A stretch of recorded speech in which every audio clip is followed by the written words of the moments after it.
அன்பார்ந்த மாணவ செல்வங்களுக்கும் மதிப்பார்ந்த பெற்றோர்களுக்கும் இந்நேர வணக்கம். அன்பு மாணவ செல்வங்களே, நான் சுட்டிஸ் டிவியின் ஊடாக உங்களை சந்திப்பதில் பெரும் மகிழ்ச்சி அடைகின்றேன்.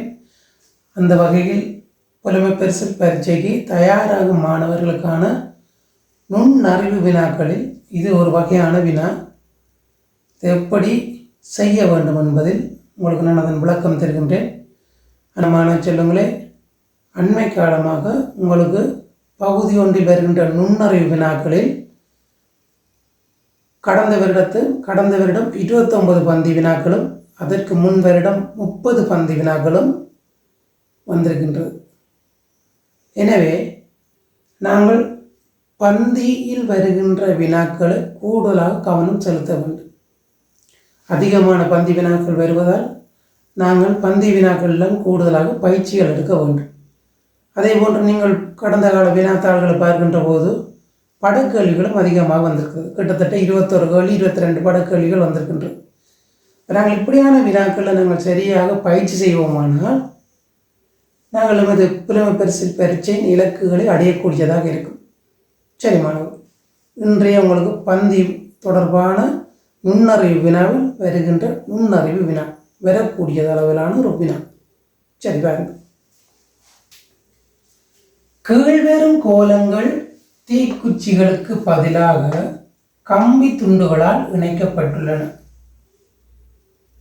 கீழ்வரும் கோலங்கள் தீக்குச்சிகளுக்கு பதிலாக கம்பி துண்டுகளால் இணைக்கப்பட்டுள்ளன எனின் ஏ தொடக்கம் டி வரையான கோலங்களுக்கு எத்தனை கம்பி துண்டுகள் தேவை? கீழ்வரும் கோலங்கள் தீக்குச்சிகளுக்கு பதிலாக கம்பி துண்டுகளால் இணைக்கப்பட்டுள்ளன எனில் ஏ தொடக்கம் டி வரையான கோலங்களுக்கு எத்தனை கம்பி துண்டுகள் தேவை? சரி மாணவர்கள், இது ஒரு எண்கோலம் போன்று உருக்கோலமாக வந்திருக்கின்றது. பாருங்க, இதுல 2 கம்பி துண்டுகளால் இணைக்கப்பட்டுள்ளன. இது ஒரு கம்பி துண்டு, இது ஒரு கம்பி துண்டு. அடுத்ததிலையும் பார்க்கின்ற போது இது ஒரு கம்பி துண்டு ஏற்கனவே இருக்கிறது, மற்ற கம்பி துண்டு. அப்போ 2 கம்பி துண்டுகளால் அதிகரித்து கொண்டு போகிறோம். ஆனால் நாங்கள் சியில் இதுக்கு ஒரு தரவில் நாங்கள்லாம் கண்டுபிடிக்கணும். அப்போ இதை வச்சு கொண்டு கண்டுபிடிக்கலாம். பாருங்க, அப்போ இதில் 2, இதில் 4, இதில் வரப்போகிறத பாருங்க பிள்ளைகள்.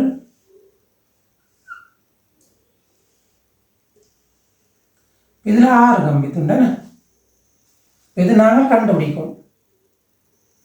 அதே போன்று இதில் பாருங்க,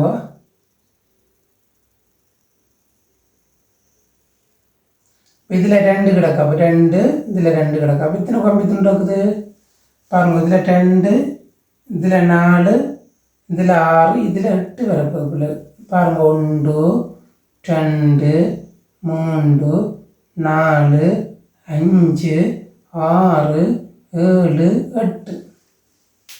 திருப்பி பாருங்க, 1 2 3 4 5 6 7 8. இதில் நாங்கள் கண்டுபிடிக்க வேணும். என்ன? 1 2 3 4 1 2 6. மொத்தம் இதில் எத்தனை கம்பி துண்டுகள் இருக்குன்றதான் வினா. இதுதான் இலகுவான செயற்பாடு. இதில் 2 2 4 6 6 மாறும் 12. என்ன உள்ளது? 6 மாறும் 12 12 மட்டும் எத்தனை இருக்குது? 20. பாருங்க, 1 2 3 4 5 6 7 8 9 10 11 12 13 14 15 16 17 18 19 20. அப்போ எத்தனை விட? 20 விட. திருப்பி பாருங்க பிள்ளைகள், கீழ்வரும் கோலங்கள் தீக்குச்சிகளுக்கு பதிலாக கம்பி துண்டுகளால் இணைக்கப்பட்டுள்ளன எனின் ஏ தொடக்கம் டி வரையான கோலங்களுக்கு எத்தனை கம்பி துண்டுகள் தேவை? சரியா? அப்போ நாங்கள் ஏற்கனவே 2 கம்பி துண்டுகளை அவதானித்திருக்கின்றோம். அதோடு சேர்ந்து இன்னும் 2 அதிகரிக்கின்றது. இதுக்கு நாங்கள் இடைவெளிகளில் போட்டுக்கின்ற கம்பி துண்டை அவதானித்து 6 வருகின்றது. அதே போல் இது 8, இங்கே 20. சரி மாணவர்கள், சரி, இப்படியான வினாக்களை நாங்கள் அவதானித்து இந்த விடைகளுக்கு வினாக்களுக்கு விடையளிக்க வேண்டும். சரியா மாணவர்களே? சரி.